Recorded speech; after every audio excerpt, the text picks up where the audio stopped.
You are what I'm looking for. I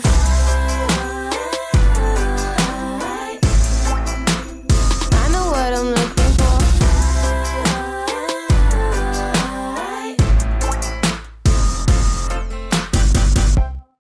I'm excited to share with you a really fun project that I was messing around with. I had some scraps of chipboard and I had an idea. So I kind of made a little sample idea, put something together, and I thought, well, I'm going to turn on the camera and record so that you can follow me along. So this is my sample. This is not the complete project. It's the idea. So let's go ahead and make this project. Now, if you don't have chipboard, you can always use the covers to your paper pads. If you have some 12 by 12 paper pads, they always have the front and back cover, and you can use this to create this project. It's not going to be as strong as the chipboard, but it will work. So I have some tips and tricks to share with you on creating this project with chipboard, and I'm so excited. So this is going to fit an A7 envelope, and we need to make some measurements and some cuts to be able to do this. Now you can use a craft knife and a ruler and follow along with those tools, or if you have a trimmer that has a drop down blade like my Cricut trimmer here, this is perfect for this project. I'm going to show you a really cool way to use it. This is the trimmer I use only for chipboard. I don't use it for cutting paper. So I'm going to start by grabbing a pen and making some measurements into this piece of chipboard. This piece measures 8.5 inches by 11 inches, and I'm going to make a mark across the 8.5 inch side. I'm going to make a mark at 7 3/4. I'm going to do that to both the top and the bottom, and then draw a line to connect those dots. And then I'm going to flip it over, and in the same spot on the back side, I'm going to make the same measurements, 7 1/4, and connect the dots. Now, using my little trimmer with a little drop down blade, it won't cut through this chipboard perfectly, which is what I love about it. I know that sounds kind of weird, but I do love it because of this technique.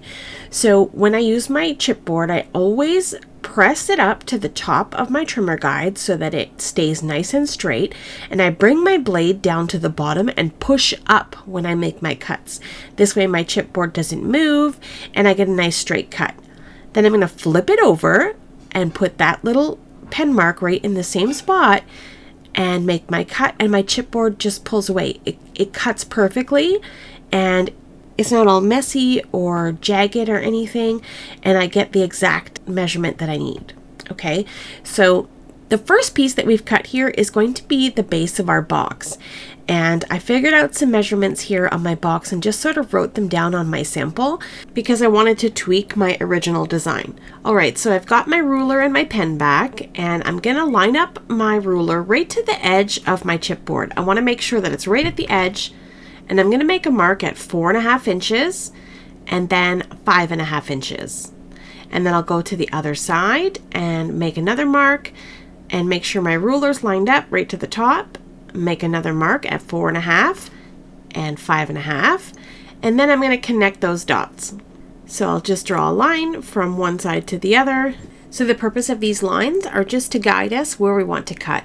If you're comfortable using your trimmer to make these cuts without making pen marks, then go right ahead. So we're not going to make marks on the other side because we're not going to flip it over to cut it. This is where that really cool trimmer technique comes in. I'm going to put my chipboard in my trimmer, bring my blade down and make a cut on the first line, move it over, and then do the same thing, make a cut on the second line. Okay, so that's it for the cutting for this piece. And now it hasn't cut all the way through. This is what's great about it. We can gently fold the chipboard and make it the shape that we want and square it up, and then all of our pieces are attached together so it's nice and sturdy, and the back is a little bit taller and the front is a little bit shorter so that we can reach in and grab what we want, and it just kind of looks nice. I like the way that looks. So the back is taller to protect the envelope, and then the front is shorter. Now I want it even shorter than this. I want it to sort of look like a spot where we can grab. So I'm going to grab my ruler one more time right on that little section that's 4.5 inches. It's the smaller side, and I'm going to make a mark 1 inch in from the left and 1 inch in from the right. And then I'll turn my ruler and I'm going to draw a 1 inch line across that little tick mark. Okay, so I'm going to do that to both sides. I want to make sure that my ruler is right to the edge of my chipboard, draw a 1-inch line and move to the other side. And right where I've made that tick mark, I'm going to do a 1-inch line. Okay, these are just guides for where I want to cut a piece out. So I'll connect those two lines together. So you want to make sure this is nice and straight here. And now I'm going to make it a little bit more decorative than just kind of squared off. And you'll see what I mean in just a sec. So I'm going to grab my trimmer again, and I'm going to place that pen mark right into the groove of my trimmer. And I'm going to drop my blade down onto that cross section. I don't want to cut off the edges. I just want to cut where that line is between those two 1-inch marks. So I'm just gently dragging my trimmer across that line until I reach the intersecting score marks. Okay, so I just go nice and slow. I can see the cuts. You can't really see them on camera, but I can see them. So I'm going to grab my scissors and I'm going to make a slight angle cut. I'm going to come in about 1/4 of an inch and then angle my scissors towards that intersection. And I'll do that to both sides. So this is just creating more of a decorative sort of cutout rather than just squared off. And I kind of like the way that little angle looks. So this piece is still attached, and I just need to grab my craft knife, and I'm just going to kind of slowly do multiple passes and cut away that chipboard piece. So I want to make sure that I get a nice straight cut, and I take my time to make sure that I don't rip the chipboard. So I did kind of rip it a little bit, so I flipped it over and I decided to work from the back side. So I just run my craft knife over that section 3 or 4 times until I cut through all of the fibers, and then that piece is removed. And now we have more of a little sort of decorative cutout, and I think it looks nicer than just squared off edges. Okay, and our envelope will fit in there perfectly, and it's got a really pretty look so far. Alright, so next step, we need to make the sides of our box to put everything together. This piece measures 8.5 by 11, and I need 2 pieces that measure 5.5 by 2 inches. So I'm going to cut this down across the 8.5 inch side. I'm going to cut away a 2-inch strip. So I'm just cutting with my trimmer, cutting on one side and flipping it over, and then cutting away the 2 inches. Okay, instead of drawing any pen lines, I'm just going to go straight to cutting. I'm going to put this back in my trimmer, and I'm going to cut a 1/4 inch line into one side of this piece of chipboard. This is going to create the same effect as we had with the base of our box, where the little sides will wrap around and we can apply adhesive to tuck everything in.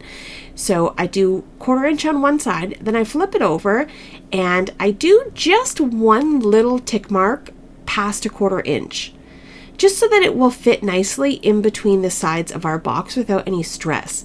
So again, just one little tiny tick mark past a 1/4 inch. So one side is just slightly bigger than the other. So once I'm happy with that, I'm going to cut this in half at 5.5 inches.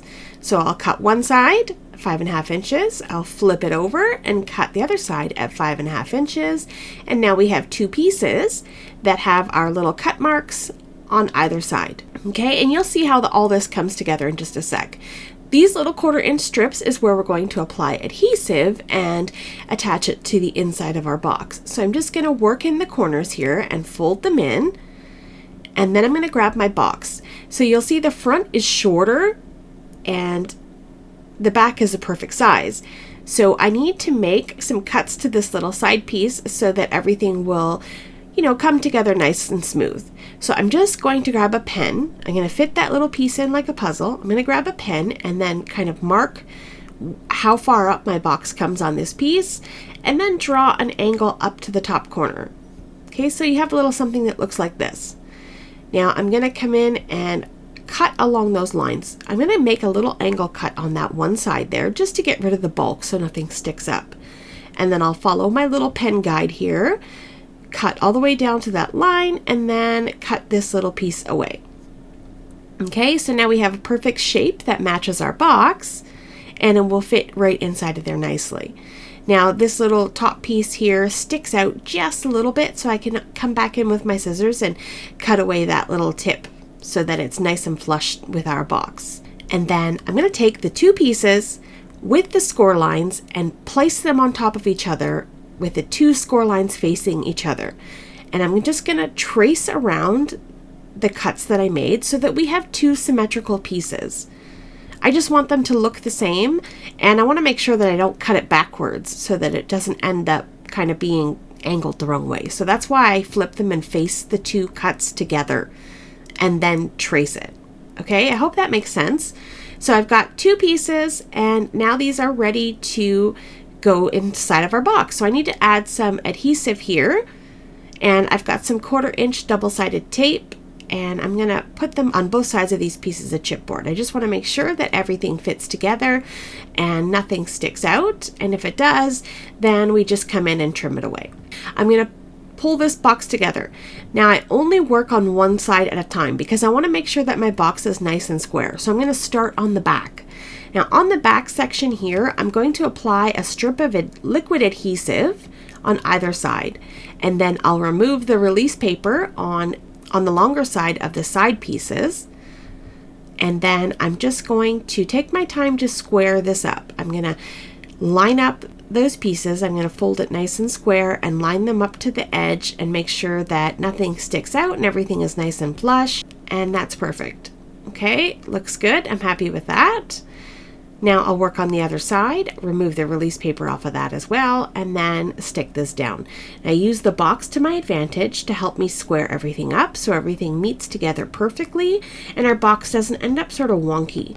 So I'll get those pieces adhered down and press all that adhesive into place, and there we go. Now I'm going to flip over to the front part of that box, and I'm going to apply adhesive on either side in the same fashion as we had on the back, just a strip and a strip.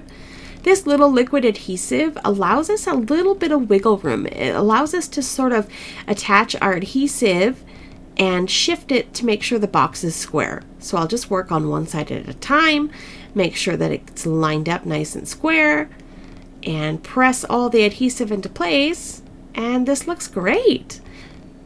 If you have any pieces that are sticking out and need a little trim, like this corner here, we can just cut that away. And then the base of our box is complete. Now we're ready to move to complete the lid closure of this box.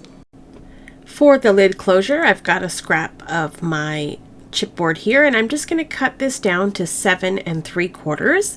This is the same size as our box. So it's 7 3/4 by, I'm not exactly sure yet.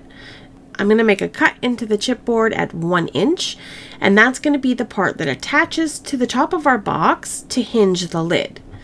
Okay, and then I'm going to make another cut into the paper, and I'm just going to make it 1/8 of an inch bigger than 1 inch. It just allows room for that lid to fold over. Okay, so we've got 1 inch, and then we've got 2 1/8 of an inch. And now the flap that closes over our box, I need it to be 3.5 inches. I want it to come down past those cuts that we made in the opening of our box. I'm going to measure this and make a cut at 5 5/8 of an inch. Okay, so I'm just going to make a cut there, and I'm going to flip it over, and I'm going to cut again at 5 5/8 of an inch because I want to cut that piece away. Okay, so our piece ends up measuring 5 5/8 by 7 3/4. I did make an error cutting there when I wanted to cut that piece away, and I just left it in because I just wanted to show you that mistakes can happen. But if you do cut on your chipboard and you don't cut all the way through or bend it, it's totally fine. We can still work with it. We don't have to cut another piece. Okay, so now I've just worked in those corners there, and this side here is where we're going to apply adhesive and glue it to the back of our box, and that larger piece is going to hinge over the front, and that will be the front of our box. So I just want to round the corners here. I wanted to do this now before I put everything together, so I just used a 1/2 inch corner rounder, rounded the corners of this little flap here, and now we're going to adhere it to the box. I'll come back in with my double-sided tape, and I'll apply 2 strips here and press in that adhesive with my bone folder. I'll remove the release paper, and I'm going to apply liquid glue all over this strip here. I just want to make sure that it's good and covered and that there's lots of glue because we're going to open and close this box and I don't want it to come apart.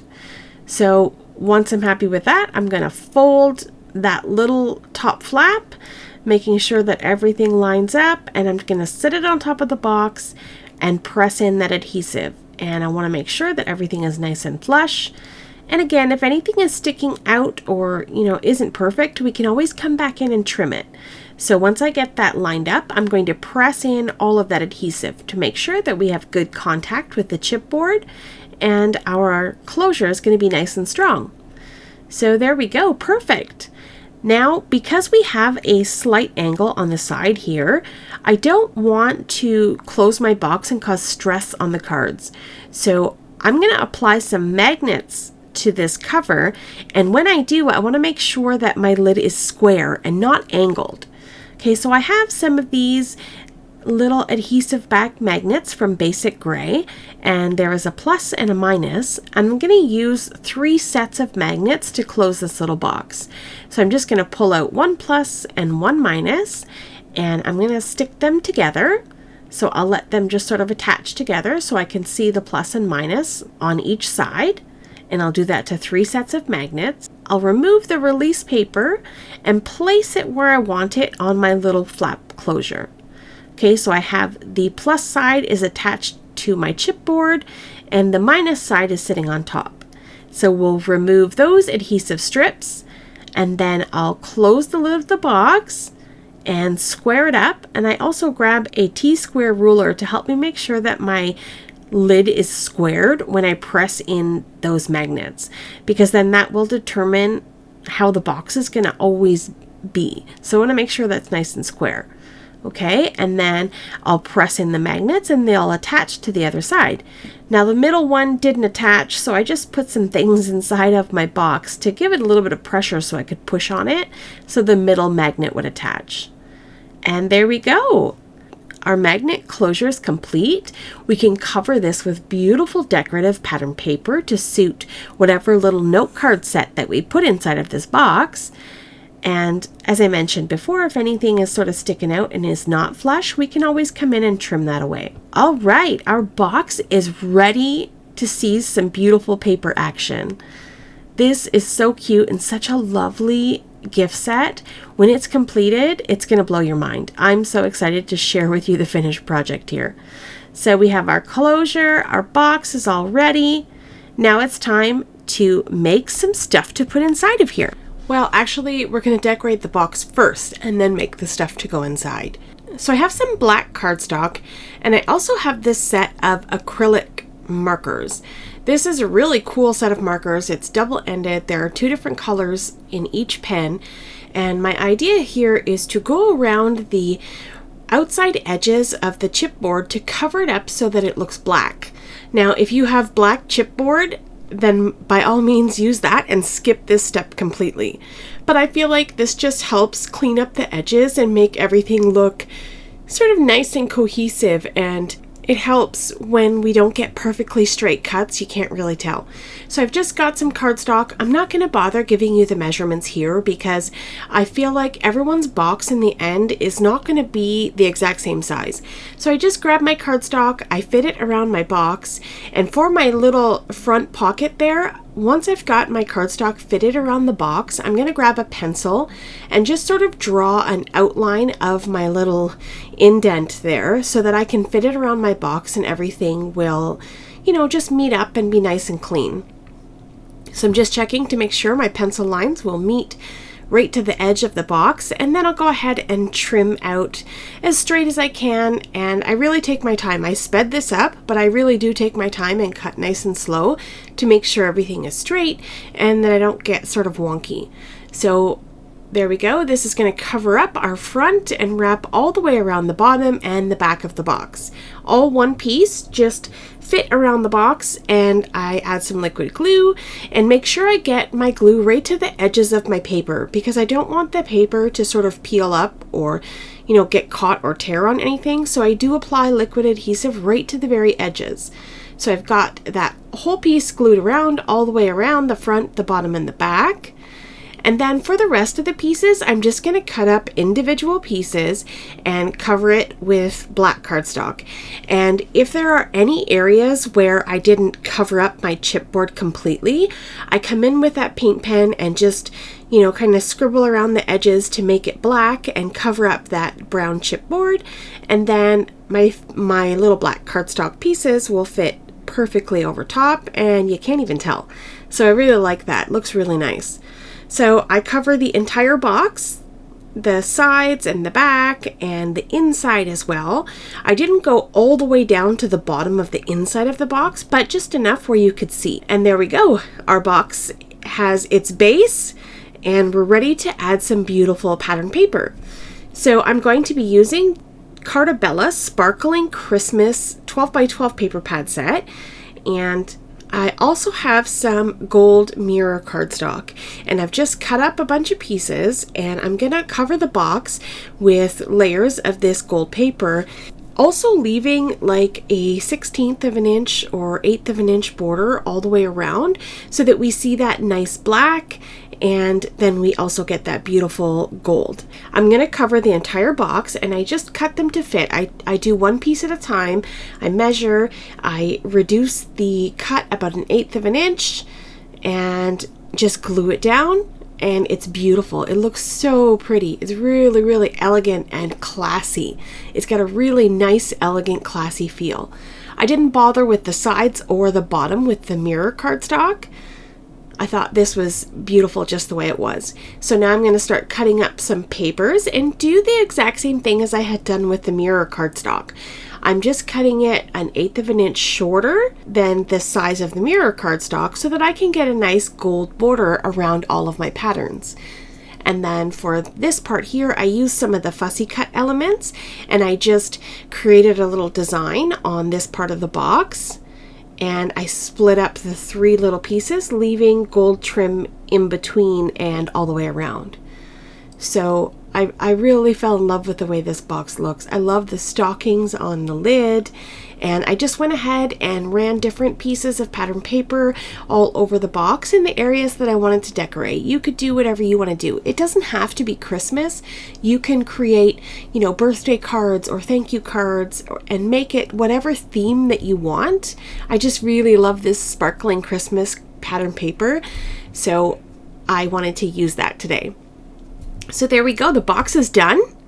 Now we're going to make some cards. These are going to be super quick, super easy cards. I'm using this cut apart from inside that paper pack, and there are 6 designs that will fit perfectly on the front of my A7 cards. So I went ahead and I trimmed off all the white border. I separated all of those pieces, and then I have 6 card fronts. Super easy, no extra work here. It's the quickest cards I've ever made in my life.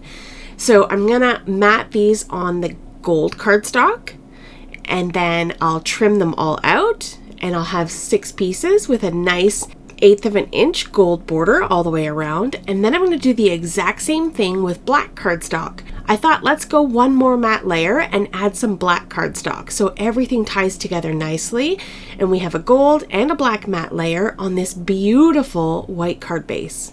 I decided to use some foam squares and pop up my little card fronts just to add an extra element, and then the cards are done. Quick and simple and elegant, and everything ties together nicely.